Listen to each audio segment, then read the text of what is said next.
അയ്യോടെ വിളെ, അത്ര വലിയ ഔദാര്യമൊന്നും കാട്ടല്ലേ. ഈ പെണ്ണുങ്ങളുടെ കാര്യത്തിൽ ഞങ്ങൾ ആണുങ്ങളുടെ ഇടയിൽ ഒരു ചൊല്ലുണ്ട്, ഇളക്കം കൂടിയതിനെ വളയ്ക്കാൻ എളുപ്പമാണ്. അതുകൊണ്ട് എനിക്കധികം സമയം വേണ്ടി വരില്ല. എന്നാലും സമയം നീ തന്നെ അങ്ങ് തീരുമാനിച്ചോ. കൊള്ളാം, അപ്പൊ സമയവും ഞാനങ്ങ് തീരുമാനിക്കുക.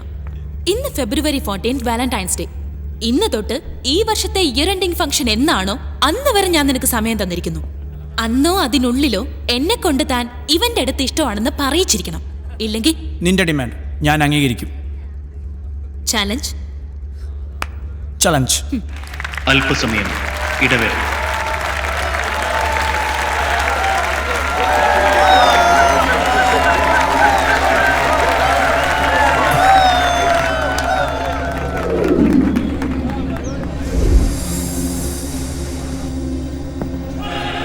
ഡിയർ ഫ്രണ്ട്സ്, ഈ കോളേജിൽ വാലന്റൈൻസ് ഡേയുടെ ഭാഗമായി നമ്മുടെ 2 സഹപ്രവർത്തകർ തമ്മിൽ നടത്തിയ ഒരു ചലഞ്ച് ഞാൻ പറയാതെ തന്നെ നിങ്ങൾക്ക് ഓർമ്മയുണ്ടാകും.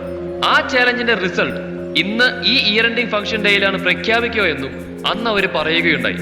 ആ പ്രഖ്യാപനം ഇന്നിവിടെ ഉണ്ടാകുമെന്ന് തന്നെയാണ് നിങ്ങളെ പോലെ ഞാനും പ്രതീക്ഷിക്കുന്നത്. പക്ഷേ ആ റിയൽ സംഭവം ചലഞ്ച്, അതിനോടനുബന്ധിച്ച് നടന്ന ചില പ്രശ്നങ്ങൾ, അതിന് സങ്കല്പത്തിൽ എന്നോണം ഒരു ക്ലൈമാക്സ്, അതാണ് ഞങ്ങൾ ഇപ്പോൾ ഇവിടെ അവതരിപ്പിച്ചുകൊണ്ടിരിക്കുന്ന ഈ പരിപാടി. ഒരു ഇയർ എൻഡിങ് ഫംഗ്ഷൻ അനുവദിച്ച് കിട്ടിയ സ്വാതന്ത്ര്യത്തിന്റെ പുറത്താണ് ഞങ്ങൾ അത് അവതരിപ്പിക്കുന്നെങ്കിലും ഇതിനു പിന്നിലെ ഞങ്ങളുടെ ഉദ്ദേശശുദ്ധി കൂടി. എടാ റോയ്, ഇതൊന്നും കൊണ്ടായില്ല. എനിക്കിപ്പോ തോന്നുക ഇന്നിങ്ങോട്ട് വന്നത് മണ്ടത്തരായിന്ന്. ഇനിയിപ്പോ ഈ പരിപാടി കൂടെ തീരുമ്പോ വെറുതെ നാറാ നിൽക്കാണ്ട് നമുക്ക് വിട്ടാലോ? വിനയം വരട്ടെ.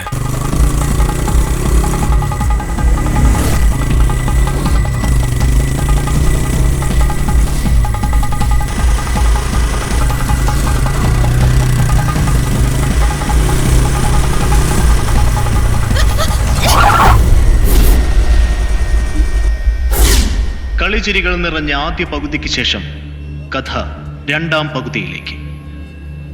വാലന്റൈൻസ് ഡേയുടെ അടുത്ത ദിവസം ക്യാമ്പസിലെ ഒരു പകൽ. വിനയനും കൂട്ടരുമായുള്ള ഒരു ചർച്ച.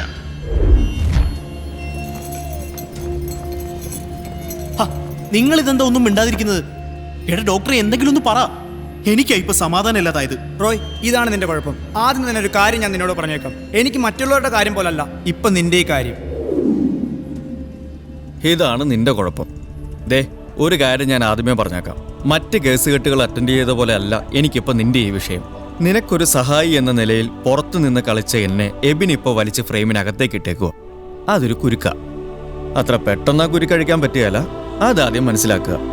പിന്നെ പറയുമ്പോൾ ഈ ഡോക്ടർ ലവ്, ട്രീറ്റ്മെന്റ്, കൺസൾട്ടിങ്, തേങ്ങാക്കൊല എന്നൊക്കെ പറയാമെങ്കിലും അതൊന്നും വലിയ കാര്യമുള്ള കാര്യമൊന്നുമല്ല. ശ്രമങ്ങൾ അത്രമാത്രം ഇപ്പൊ പറയാൻ പറ്റൂ. അതിനാദ്യം നിന്റെ ഈ നെഗറ്റീവ് ആറ്റിറ്റ്യൂഡ് മാറ്റണം. എന്തിനും ഏതിനും ഞങ്ങളുടെ കൂടെ നിൽക്കാൻ നീ റെഡി ആയിരിക്കണം. എന്തു പറയുന്നു? ഇതെല്ലാം ആലോചിച്ചിട്ട് തന്നെ ഞാൻ നിനക്ക് സമ്മതിച്ചത്. പക്ഷേ അവളെ തല്ലേണ്ട കാര്യമില്ലായിരുന്നെന്നേ ഞാൻ പറഞ്ഞുള്ളൂ. തമാശക്കാണേലും എന്തുദ്ദേശത്തിന്റെ പേരിലാണേലും എനിക്കവളെ. അത് വിട്, എനിക്കിപ്പോ അതല്ല ടെൻഷൻ. ഈ തല്ലിയതിന്റെ പേരിൽ അവളിനി നല്ല കളി കളിക്കും. അല്ലെങ്കിൽ അവിടെ ഇവിടെ ഉന്തിയിരിക്കണ എക്സ്ട്രാ ഫിറ്റിംഗ്സ് എന്താടാ? അല്ല, അവളുടെ കയ്യിലിരിപ്പ് ആണുങ്ങളുടെ. അവളങ്ങനെ അടിയും കൊണ്ട് അടങ്ങിയിരിക്കുമെന്ന് എനിക്ക് തോന്നണില്ല. അടങ്ങിയിരിക്കുമെന്ന് ആര് പറഞ്ഞു? റിയാക്ട് ചെയ്യും, തീർച്ചയായിട്ടും എബിൻ റിയാക്ട് ചെയ്യും. പക്ഷെ അത് നിങ്ങൾ ഉദ്ദേശിക്കുന്ന തരത്തിലായിരിക്കില്ല. നീയൊക്കെ എന്താ വിചാരിച്ചത്? അവനോട് ഞാൻ ഇഷ്ടമാണെന്ന് പറഞ്ഞത് ആത്മാർത്ഥമായിട്ടാണെന്നോ? ആ റോയുടെ തല്ലും വാങ്ങിച്ച് ഒന്ന് റിയാക്ട് ചെയ്യാതെ പോകുന്നത് പേടിച്ചിട്ടാണെന്നോ? എന്റെ പൊന്നു മക്കളെ, എബിൻ അവന്മാർക്കെന്നല്ല നിങ്ങൾക്ക് പോലും ശരിക്കും മനസ്സിലായിട്ടില്ല. ഈ പ്രേമം എന്ന് പറയുന്നതേ കണ്ടാസ്വദിക്കാൻ കൊള്ളാം, പക്ഷെ കൊണ്ടാസ്വദിക്കാൻ പോയാലേ. പിന്നെ ഞാൻ അവനോട് ചാലഞ്ച് ചെയ്തത് അതൊക്കെ എൻ്റെ ഒരു കളിയല്ലേ. അവനൊരു ധാരണയുണ്ട് അവൻ വലിയ മിടുക്കനാണെന്ന്. അതെന്തായാലും നമുക്ക് മാറ്റിക്കൊടുക്കാം. ആദ്യം തന്നെ നമുക്കൊരു പേഴ്സണൽ മീറ്റിംഗ് അറേഞ്ച് ചെയ്യണം, ആ മാർട്ടിനും ഗ്രൂപ്പുമായിട്ട്. മാർട്ടിനും ഗ്രൂപ്പും ആയോ? എന്താ നിന്റെ പ്ലാൻ? ആദ്യം അത് പറ. പ്ലാനൊക്കെ വഴിയെ മനസ്സിലായിക്കോളും. ഇപ്പൊ ഒരു കാര്യം മാത്രം മക്കൾ അറിഞ്ഞാൽ മതി. അലമ്പുകൾക്ക് പണി കൊടുക്കാൻ നമ്മൾ കച്ചറകളെ കൂട്ടുപിടിക്കുന്നു. ഞങ്ങൾക്ക് വിനയനെ കൊണ്ട് പ്രത്യേകിച്ച് ഒരു ശല്യമില്ല. പിന്നെ താൻ പറഞ്ഞ പോലെ ഷൈൻ ചെയ്യൽ, അതൊക്കെ പഴയ കാലത്തെ പിള്ളേരുടെ ചിന്തയല്ലേ. അവന്റെ മിടുക്കൊണ്ട് അവൻ ഷൈൻ ചെയ്യും, ഞങ്ങളുടെ മിടുക്കൊണ്ട് ഞങ്ങളും. അപ്പോ നിനക്കൊന്ന് എന്റെ കൂടെ നിൽക്കാൻ താല്പര്യമില്ല എന്ന് ഞങ്ങൾ പറഞ്ഞില്ലല്ലോ. ഞങ്ങൾ തന്റെ കൂടെ നിൽക്കാം, പക്ഷെ അത് അവനോടുള്ള ശത്രുത കൊണ്ടല്ല എന്നേ പറഞ്ഞുള്ളൂ. അപ്പൊ പിന്നെ ഞങ്ങൾ തന്റെ കൂടെ നിൽക്കുന്നത് എന്തിനാ? തന്നോടുള്ള താല്പര്യം കൊണ്ട്. അതിന് ഞങ്ങൾക്ക് അതിൻ്റെതായ രീതിയിൽ പ്രതിഫലം എന്തെങ്കിലും വേണം. മാർട്ടിൻ ഉദ്ദേശിച്ചത്? അയ്യോ, പൊന്നും പണവുമായിട്ട് ഒന്നും വേണ്ട. കയ്യിലുള്ളത് മുഴുവൻ വാരിക്കോരി തരികയും വേണ്ട. ചില അഡ്ജസ്റ്റ്മെന്റ്സ്. പിന്നെ മനസ്സിലായി കാണുമല്ലോ. എന്തു പറയുന്നു?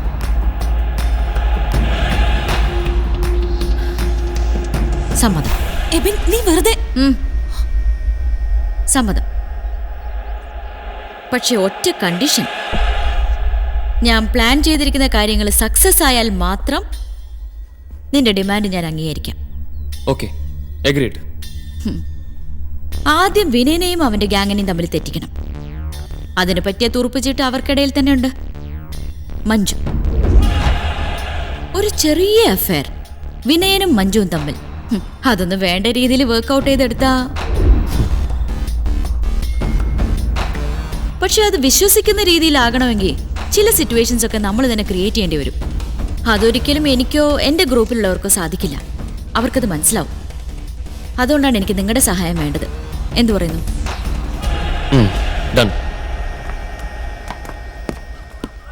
ആ ശരി, ഞാൻ കുറച്ച് കഴിഞ്ഞ് വിളിക്കാം. അപ്പൊ നിങ്ങൾ പറഞ്ഞു വരുന്നത് വിനയനും മഞ്ജുവും തമ്മിൽ അഫെയറിലാണെന്നല്ലേ? എടാ, നിനക്കൊന്നും നാണയില്ലടാ. ഇത് തന്നെ പറഞ്ഞുകൊണ്ട് രാവിലെ വേറൊരു ഗ്രൂപ്പിന്റെ അടുത്ത് വന്നു. അല്ല, അതിനുള്ള മറുപടി ഞാൻ അവർക്ക് കൊടുത്തിരുന്നു. മക്കളി ചെല്ലേ, ഈ കളിയൊക്കെ എന്തിനാണെന്നും ആരാ ഇതിന്റെ പിന്നിലെന്ന് മനസ്സിലാക്കാൻ അത്ര വലിയ വടക്കം ബുദ്ധി ഒന്നും വേണം. അവിടെയാണ് നിനക്ക് തെറ്റിയത്.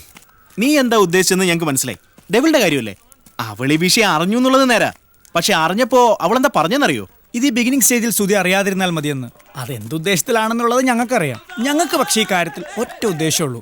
അറിഞ്ഞ വിവരം അത് നിന്നെ ഒന്ന് അറിയിക്കുക. എന്തൊക്കെ പറഞ്ഞാലും നീ ഞങ്ങളുടെ ഫ്രണ്ടാ, അവനൊരു ഔട്ട്സൈഡറും. അതുകൊണ്ട് പറഞ്ഞു എന്ന് മാത്രം. നീ വിശ്വസിച്ചാലും ഇല്ലെങ്കിലും ഒരു കാര്യം ഞങ്ങൾ പറഞ്ഞേക്കാം, അവനെ വിശ്വസിക്കാൻ കൊള്ളില്ല. സത്യം, ക്ലീൻ ബൗൾ. എന്തെങ്കിലും ഒരു ക്ലാഷ് ഉണ്ടായാ അവൻ മൂട്ടിലെ പൊടിയും തട്ടി അങ്ങ് മുങ്ങും. നീ നല്ലപോലെ സൂക്ഷിച്ചില്ലെങ്കിൽ കൂട്ടത്തിൽ അവളെയും മുക്കിയെന്ന് വരും. ഒടുക്കം പൊന്നു മോനെ, നീ പാട്ടും പാടി നടക്കേണ്ടി വരും. ഇങ്ങനെ മാനസമൈനേ വരൂ മധുരം.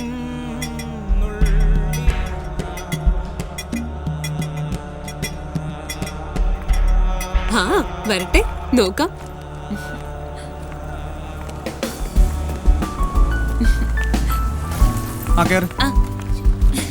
അയ്യോ, ഞാനൊരു കാര്യം മറന്നുപോയി. അല്ല വേണ്ട മഞ്ജു, ഇത് വിനയൻ എഴുതിയ ബുക്കാ. ഞാൻ വായിക്കാൻ വാങ്ങിച്ചതാ. ഇനിയിപ്പോ ഇത് കൊടുക്കാൻ നിന്ന ഇവൻ വെയിറ്റ് ചെയ്യില്ല. അതുകൊണ്ടാ, പ്ലീസ് ഒന്ന് കൊടുത്തേക്കണേ. ശരി.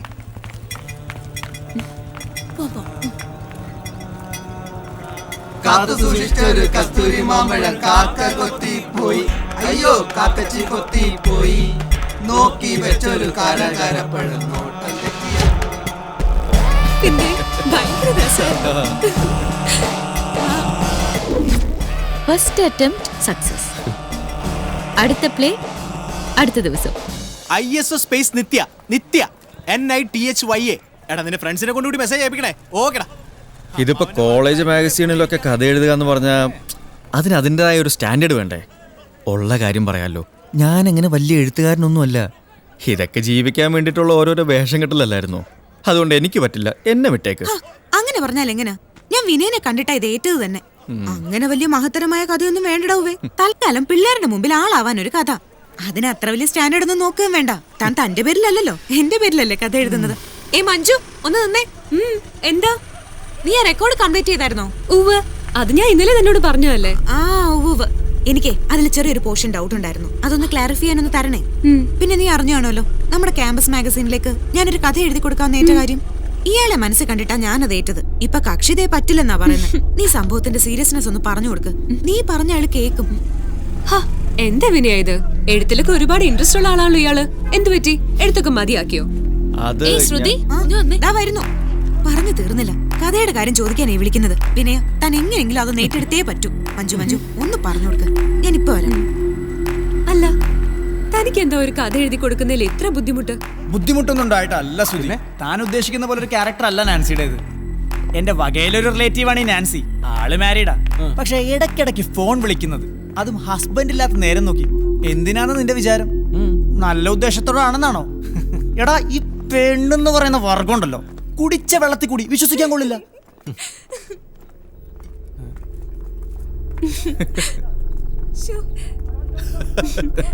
ഇപ്പൊ പറഞ്ഞ വർഗത്തിൽപ്പെട്ട ഒരെണ്ണമാ ആ നിൽക്കുന്നത്.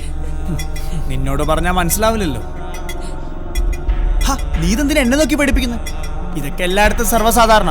നീയും ഒരു എൻജോയ്മെന്റ് മൂഡിലാണ് ഇതൊക്കെ എടുത്തിരുന്നെങ്കിൽ കുഴപ്പമില്ലായിരുന്നു. ഇനി അതെല്ലാം വിട്ടേക്ക്.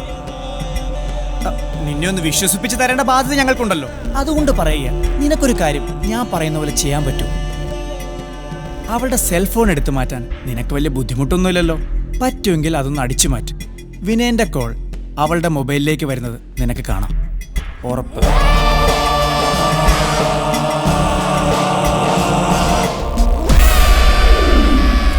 അപ്പൊ ഇനി ലാബില്ലെങ്കിലും അടുത്ത പരിപാടി? അടുത്ത പരിപാടി എന്താ? വീട്ടിലേക്ക് പോവാ തന്നെ. അങ്കിൾ ആണെങ്കിൽ ഈടെയായിട്ട് ഭയങ്കര സ്ട്രിക്റ്റാ. വേണ്ടുന്നതിനും വേണ്ടാത്തതിനും ഒക്കെ ഓരോരോ ചോദ്യങ്ങളാ. വേറെന്തും കൊണ്ടായിരിക്കില്ല, അങ്കിളിന്റെ കാര്യങ്ങളൊക്കെ അറിയാലോ. ചില നേരത്തെ പുള്ളിയുടെ സംസാരം കേൾക്കുമ്പോ തോന്നും അങ്കിള് നമുക്ക് നല്ല സപ്പോർട്ടാണെന്ന്. ചിലപ്പോ നേരെ അങ്ങ് എഗെയിൻസ്റ്റ് ആവും. മൊത്തത്തിൽ ഒരു പിടുത്തം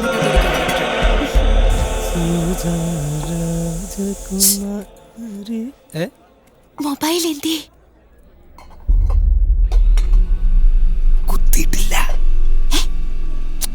കുത്തിയിട്ടില്ലെന്നും.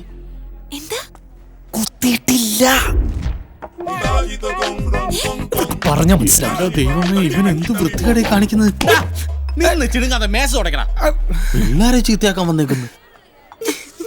ഇവിടെ എന്നെ തല്ലു കൊള്ളിക്കും. എന്തേ മനസ്സിലാവണില്ലേ? കുത്തിയിട്ടില്ലെന്നും. ഇതുങ്ങൾക്ക് പറഞ്ഞാലും എന്താടാ? അല്ല, ഞാനേ ഉഴുന്ന് വടണ തൊള വലുത് വേണോ ചെറുത് വേണോ എന്ന് ആലോചിക്കും. എന്നിട്ട് എന്ത് തീരുമാനിച്ചു? തൊള വേണോ? വേണം വേണം, തൊള വേണം. അളവ് ഞാൻ പറഞ്ഞുതരാം. വാ.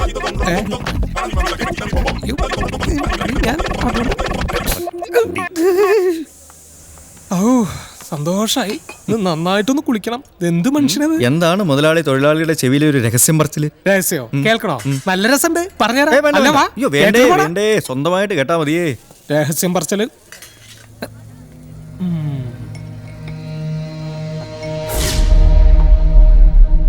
ദാ വിനയന്റെ ഫോൺ. പെട്ടെന്ന് വിളിക്കേ. എല്ലാം കൊണ്ട് നമുക്ക് പറ്റിയ സമയാ. മഞ്ജു നേരത്തെ വീട്ടിൽ പോയി. സുധി പോന്നു നീ കണ്ടതല്ലേ? വീട്ടിലേക്കാണോന്ന് അറിയില്ല. അവൻ ബൈക്ക് എടുത്തോണ്ട് പുറത്തേക്ക് പോയി. വിളിച്ചോ വിളിച്ചോ. നിന്റെ മിമിക്രി പ്രാക്ടീസ് ഇങ്ങനെയെങ്കിലും ഒന്ന് ഉപകരിക്കട്ടെ. വിനയന്റെ അതേ ശബ്ദമായിരിക്കണം. ഒരു കാരണവശാലും സുധിക്ക് സംശയം തോന്നാൻ പാടില്ല. വിളിക്കേ വിളിക്കേ. Hello Manju. Hello Manju. Okay, വിളി വിളി. ഹലോ മഞ്ജു, താൻ എവിടെയാ?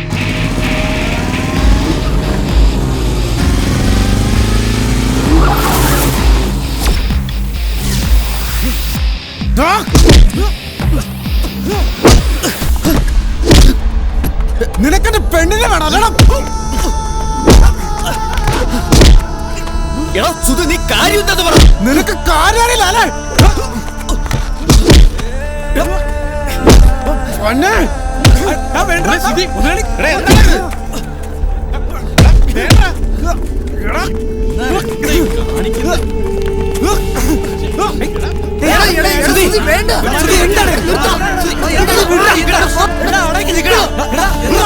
നിർത്തിക്കോണം.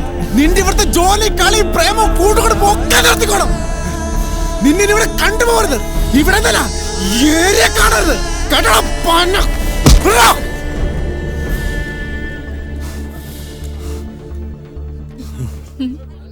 ഓക്കെ അല്ലേ?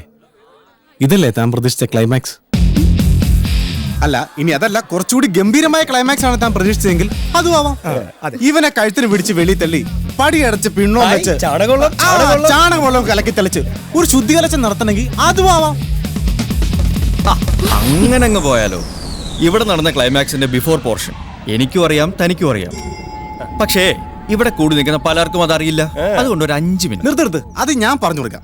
എടി മോളെ, സംഭവം വളരെ സിമ്പിളാ. ഇവൻ ഞങ്ങൾക്കിപ്പോ നീ പറയുന്ന പോലെ വെറൊരു ഔട്ട്സൈഡർ ഒന്നും അല്ല, ഫ്രണ്ടാ, കൂട്ടുകാരൻ. ഞങ്ങളുടെ ഫ്രണ്ട്ഷിപ്പ് എന്ന് പറഞ്ഞാൽ നിന്നെയൊക്കെ പോലെ മുഖത്തൊരു പാൽ പുഞ്ചിരിയും ഫിറ്റ് ചെയ്ത് കാണുമ്പോ ഹായിടാ, ഹൗ ആർ യുടാ, ഐ മിസ് യുടാ എന്നൊക്കെ പറഞ്ഞ് അവരങ്ങ് തിരിഞ്ഞു കഴിയുമ്പോ അവർക്കിട്ട് വെക്കുന്ന ഫ്രണ്ട്ഷിപ്പ് അല്ല. കൂട്ടത്തിലൊരു കൂട്ടുകാരനെ കുറിച്ച് എന്തറിഞ്ഞാലും അത് നല്ലതാണേലും ചീത്തയാണേലും അവൻ ആദ്യം ഡിസ്കസ് ചെയ്യുന്നത് ആ കൂട്ടുകാരോട് തന്നെയായിരിക്കും.